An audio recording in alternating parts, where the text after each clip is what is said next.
અને મહત્વના સમાચાર પર નજર કરીશું। ભારતીય શેર બજારમાં આજે બ્લેક મન્ડે। વૈશ્વિક બજારોમાં હાહાકારની સ્થિતિ।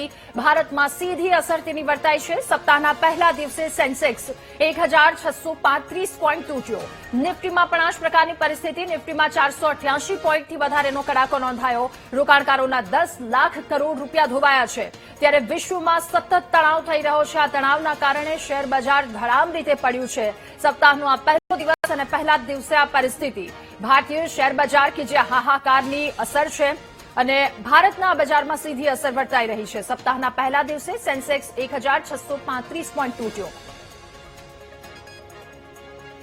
વધુ માહિતી મેળવીશું। માર્કેટ એક્સપર્ટ વિરલ મહેતા આપણી સાથે આ મુદ્દે ફોનલાઈન પર જોડાયા છે। વિરલભાઈ, ખૂબ સ્વાગત છે આપનું વીટીવી ન્યૂઝમાં। વિરલભાઈ, એક તરફ વૈશ્વિક પરિસ્થિતિ, મિડલ ઇસ્ટ સળગી રહ્યું છે અને આ પરિસ્થિતિની અસર ભારતીય શેર બજારમાં પણ વર્તાઈ છે। હાહાકારનો આ માહોલ ક્યારે શાંત થશે? રોકાણકારોને લઈને શું આપની સલાહ રહેશે? જી, ખૂબ ખૂબ આભાર। માર્કેટમાં આપણે અત્યારે જે ખરાબી જોઈએ છે એમાં એક તો મિડલ ઇસ્ટના કારણે ક્રૂડના જે ભાવ વધ્યા એના રીઝનથી છે, પ્લસ એફઆઈ નું કન્ટિન્યુ સેલિંગ આવે છે। ચાલુ મહિનામાં જોઈએ તો ફોરેન ઇન્વેસ્ટરનું નિયર અબાઉટ 1,11,000 કરોડ જેટલું માર્ચમાં જ વેચાણ થઈ ગયું છે।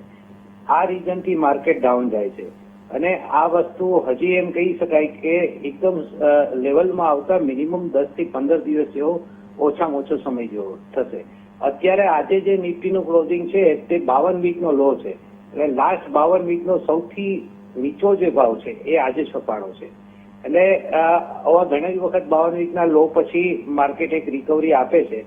નિયર ટર્મમાં એવું માની શકાય કે અત્યારે જે માર્કેટની પરિસ્થિતિ છે 22,300 આસપાસ નિફ્ટી છે એ નીચેમાં 21,800 સુધી કદાચ આવી શકે અને અહીં ત્યારથી જો બાઉન્સ બેક આપે તો આવતા વર્ષથી દોઢ વર્ષમાં એવું માની શકાય કે આવા ક્રાઇસિસ પછી જનરલી 15-20% ઇક્વિટી માર્કેટ રિટર્ન આપતું હોય છે।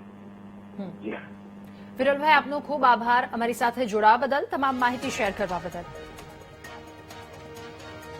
તો વૈશ્વિક બજારમાં હાહાકારની ભારતમાં સીધી અસર વર્તાઈ રહી છે। માર્કેટ એક્સપર્ટની સાથે વાતચીત કરી, તેમણે પણ જણાવી સ્થિતિ। સપ્તાહના પહેલા દિવસે સેન્સેક્સ 1635 પોઈન્ટ તૂટ્યો છે। નિફ્ટીમાં પણ 488 પોઈન્ટથી વધારેનો કડાકો નોંધાયો। તો ભારતીય શેર બજારની આ સ્થિતિ છે। રોકાણકારોના 10 લાખ કરોડ રૂપિયા ધોવાયા। વિશ્વમાં વધતા તણાવના કારણે શેર બજાર ધડામ થયું છે। શેર બજારની આ સ્થિતિ।